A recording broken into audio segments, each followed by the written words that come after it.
तो जी हाँ, बिस्मिल्लाहिर्रहमानिर्रहीम। टॉपिक है गैस क्रोमेटोग्राफी। गैस क्रोमेटोग्राफी पे बात करेंगे, जो भी इसकी थ्योरी है उसको समझने की कोशिश करेंगे। और आप देख रहे हैं केमिस्ट्री बाय साधनवर। बेनती मेरी यही है, अरदास मेरी यही है कि इस वीडियो को डाउनलोड नको करो, डाउनलोड नको करो, बड़ा नुकसान होता है।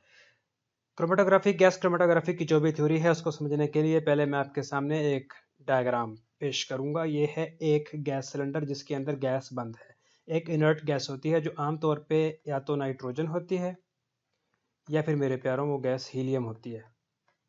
हीलियम गैस या नाइट्रोजन गैस, देखिए ये 1 है, ये 2 है, ये पार्ट 2 है, ये पार्ट 3 है और ये पार्ट 5 है और ये पार्ट 4 है।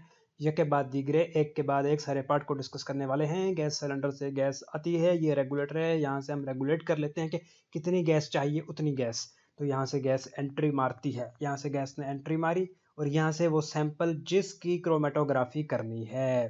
देखो, क्रोमेटोग्राफी एक सेपरेशन टेक्निक है, एक आइडेंटिफिकेशन टेक्निक है। मान लो कि आपके पास बहुत सारी चीज़ें मिक्स हैं और आपने उनको सेपरेट करना है, तो उसकी क्रोमेटोग्राफी करते हैं। तो यहाँ से वो सैंपल जिसकी क्रोमेटोग्राफी करनी है उसको यहाँ से एंटर करते हैं, ऑटो सैंपलर। यहाँ से सैंपल एंट्री मारता है, यहाँ से गैस एंट्री मारती है, यहाँ दोनों मिक्सअप होते हैं। आमतौर पे सैंपल हमारा वोलाटाइल, यानी यहाँ पर इतना टेम्परेचर होता है कि सैंपल अगर लिक्विड फॉर्म में भी हो तो गैस बन जाता है। यानी सैंपल हमारा किस फॉर्म में होना चाहिए? लाजमन लाजमन वो ला टाइल फॉर्म में होना चाहिए। तो सैंपल और गैस दोनों यहाँ से इनलेट से एंट्री मारते हैं। और फिर ये कॉइल है, कॉइल, इसको हम कॉलम बोल रहे हैं, कॉलम।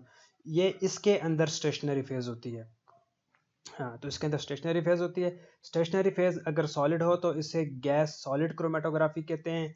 स्टेशनरी फेज अगर लिक्विड हो तो इसको गैस लिक्विड क्रोमेटोग्राफी कहते हैं। अगर इसके अंदर लिक्विड भरा हो, स्टेशनरी फेज लिक्विड हो।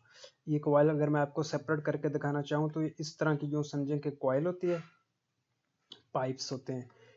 यहाँ से इस पार्ट से आपकी गैस और विद सैंपल मालिक्यूल एंट्री मारते हैं। और यहाँ से जब इसके अंदर से या तो सॉलिड स्टेशनरी फेज है, इसकी वॉल के अंदर एडजॉर्ब होता है सॉलिड मटेरियल, या फिर ये लिक्विड से भरा होता है तो गैस लिक्विड क्रोमेटोग्राफी, अगर सॉलिड हो तो गैस सॉलिड क्रोमेटोग्राफी। अब इसके अंदर क्या होता है? इसके अंदर आपका sample molecule bomb gas with gas along with gas entry मारता है। और इसके अंदर मैं इसमें अगर एक पार्ट को मैग्नीफाई, बड़ा करके दिखाऊं एक पार्ट को, तो ये देखिए, ये इसके अंदर सॉलिड स्टेशनरी फेज मान लो, ठीक। यहाँ से आपका gas with sample, gas molecule जो कि मोबाइल फेज है, और साथ में सैंपल, दोनों एंटर होते हैं। तो सैंपल का वो पार्ट, सैंपल भी अब गैस फॉर्म में आ चुका है, वोलेटाइल है, वेपोराइज है। सैंपल के वो मॉलिक्यूल जिनका बॉइलिंग पॉइंट कम होता है, वो यहाँ तेजी से मूव करते हैं, और तेजी से मूव करते हैं, बाहर निकलते हैं, इस डिटेक्टर के पास आते हैं और डिटेक्टर उनकी पीक दे देता है। फिर सैंपल के वो मॉलिक्यूल जिनका बॉइलिंग पॉइंट थोड़ा ज़्यादा होता है, फिर वो यहाँ से सेपरेट होकर बाहर निकलते हैं, डिटेक्टर के पास आते हैं, डिटेक्टर उनकी पीक दे देता है। इस तरह सैंपल के सारे मॉलिक्यूल जब इस कॉलम में से गुजरते हैं, इस कॉलम में से गुजरते हैं, तो वो सेपरेट होते आते रहते हैं और डिटेक्टर उनको डिटेक्ट करके पीक देता रहता है। इस तरह हमारे पास एक क्रोमेटोग्राम बन जाता है। इसको हम सेपरेट डिस्कस करेंगे। तो ये जो कॉलम है, ये कॉलम ओवन के अंदर होता है, जिसका टेम्परेचर आमतौर पर ज़्यादा रखा जाता है। तो ये इसका कुछ कॉन्सेप्ट था जो मैंने आपके साथ डिस्कस किया, और अब मैं इसकी थोड़ी थ्योरी आपके साथ शेयर करना चाहूँगा। ये देखिए, gas chromatography is an analytical technique use to separate the chemical component. आप यूँ समझ लें कि यहाँ है इंट्रोडक्शन है, गैस क्रोमेटोग्राफी का इंट्रो है, गैस क्रोमेटोग्राफी का इंट्रो है। Gas chromatography is an analytical technique used to separate chemical component of a sample mixture and then detect them to determine their presence or absence। पता लगाया जाता है कि presence हैं या एब्सेंट हैं या नहीं हैं। इसको आप एक दफ़ा ज़रूर रीड करना। फिर यहाँ पर आप एक हेडिंग दे लें, uses. Gas chromatography is widely used technique across most industries for quality control in the manufacture of many products from cars to chemicals to pharmaceuticals, for research purpose, from the analysis of meteorites to natural products, meteorites to natural products, and for safety then environmental to food forensic। ये uses था, ये intro हो गया, ठीक है ना। अब how does gas chromatography work, वो सारी मैंने आपको डायग्राम में, इस डायग्राम में मैंने सारी आपके साथ डिस्कस किया कि गैस क्रोमेटोग्राफी और ये कैसे काम करती है, और यहाँ पर हमने लिख भी दिया as the name implies, as the name indicate, GC gas chromatography. इसे गवर्नमेंट कॉलेज नहीं पढ़ लेना, ये GC uses a carrier gas, लेकर जाने वाली करियर गैस जो लेकर जाने वाली हो, in the separation this play the part of mobile phase, यानी मोबाइल फेज इसमें आपसे उसे पूछेगा मोबाइल फेज कौन सी है, गैस क्रोमेटोग्राफी में मोबाइल फेज लाजमन याद रखना गैस होती है। The career gas transport the sample molecule, जिसको हमने अलग करना है through the GC system, ideally without reacting with sample. बड़ी अच्छी बात है, बड़ी अच्छी बात है, सैंपल के साथ गैस को रिएक्ट नहीं करना चाहिए, गैस इनर्ट होनी चाहिए। इनर्ट गैस आमतौर पर हीलियम या नाइट्रोजन यूज की जाती है। The sample is first introduce into the gas chromatograph, आपने देखा आइदर विद द सिरिंज या फिर transferred from an auto sampler, आपने देखा, आप फिगर में देखना, पार्ट 2 में आपको ये डायग्राम से शो कर रहा होगा। Let me also extract the chemical component from solid और liquid sample matrix, the sample is injected into the gas liquid gas chromatography inlet, part 3 में आपने देखा, जहां से गैस और सैंपल दोनों ने एंट्री मारी थी, कहां पर, कॉइल्ड कॉलम में, इस तरह का जो कॉलम था ना, कॉइल्ड कॉलम में, through a septum which enable the injection of the sample matrix without losing the mobile phase connected to the inlet।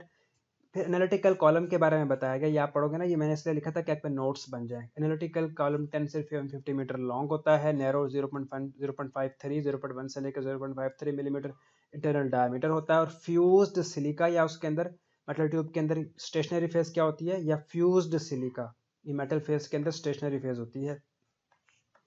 तो analytical column is held in the column oven, analytical column को हम column oven में रखते हैं ताकि उसमें जितना भी सैंपल है अगर वो वेपोराइज्ड फॉर्म में हो, वोलेटाइल हो। Analytical column is held in the column oven which is heated during analysis to elute the less volatile component. Elute क्या होता है, देखो ये हमारे पास एनालिटिकल कॉलम है, यहाँ से गैस और सैंपल एंट्री मार रहे हैं, सैंपल के वो मॉलिक्यूल जो यहाँ से निकल कर डिटेक्टर के पास जाएं, सैंपल के मॉलिक्यूल का यहाँ से निकलें, जो सैंपल के मॉलिक्यूल यहाँ से निकले उसको बोलते हैं इल्यूट, इल्यूशन। तो सैंपल के मॉलिक्यूल यहाँ से बाहर निकलेंगे उसको कहेंगे इल्यूट हो गए।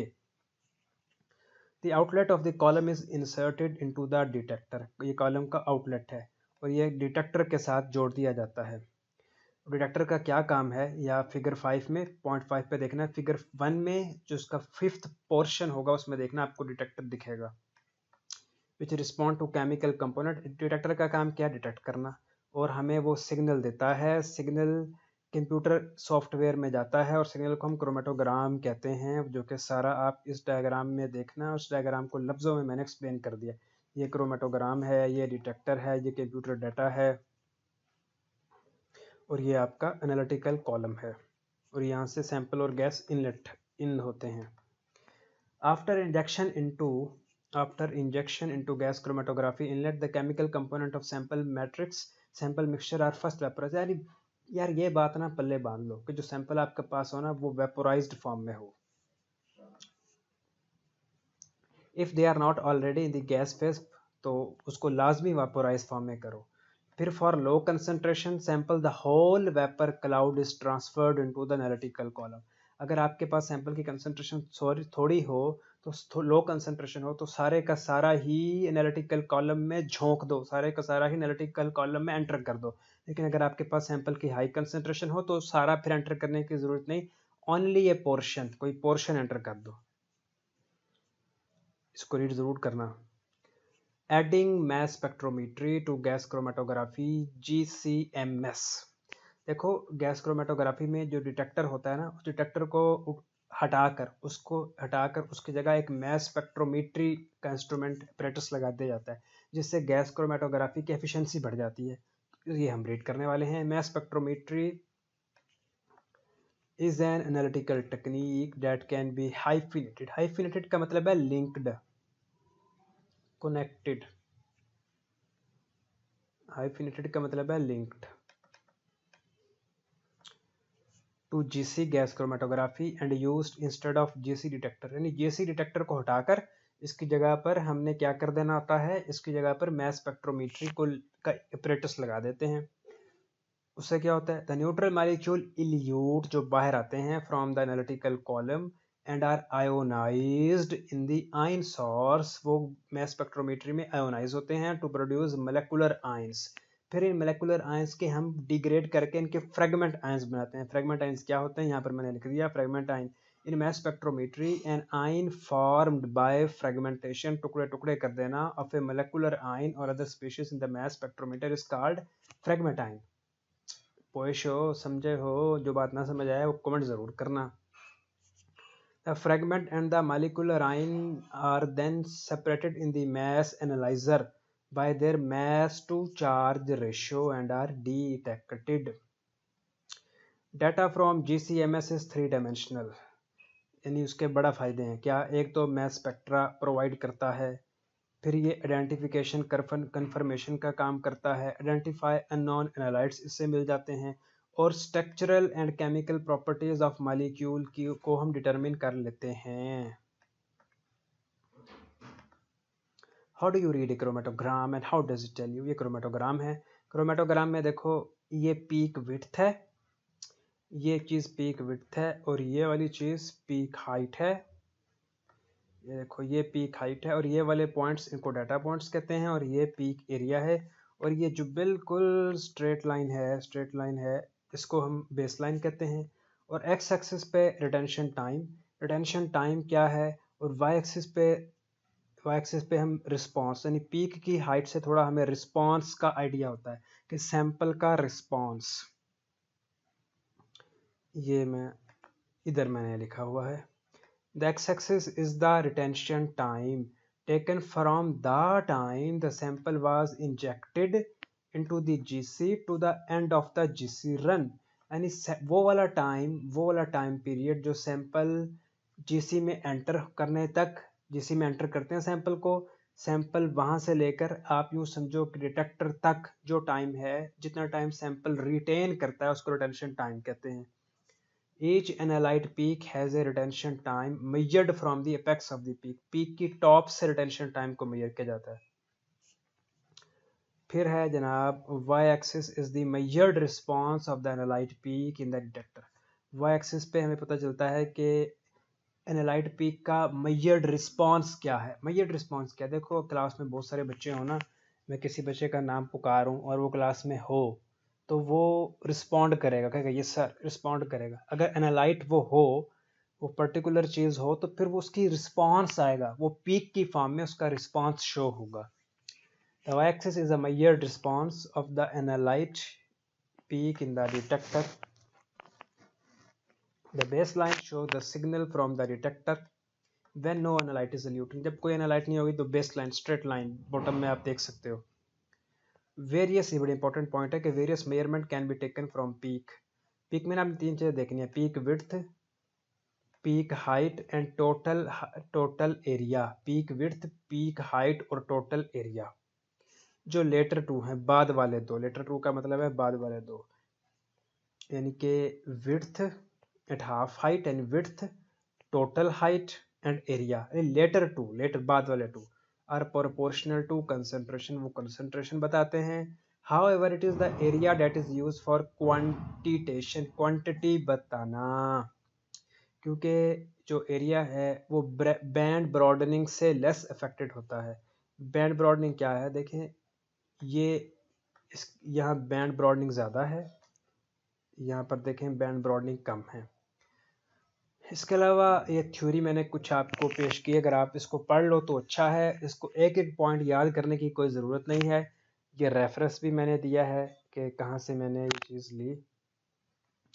इसमें गैस क्रोमेटोग्राफी में जो मेन मकसद है, आपको जो चीज़ें आनी चाहिए वो क्रोमेटोग्राम के बारे में पता होना चाहिए, और ये जो डायग्राम है इसको आपने अच्छी तरह समझना है जो मैंने आपको बताया है, और इस पॉइंट्स मैंने लिख दिए हैं, वो पॉइंट आपकी हेल्प करेंगे इस डायग्राम को समझ, कहाँ गई वो डायग्राम, वो पॉइंट्स आपकी हेल्प करेंगे इस डायग्राम को समझने में।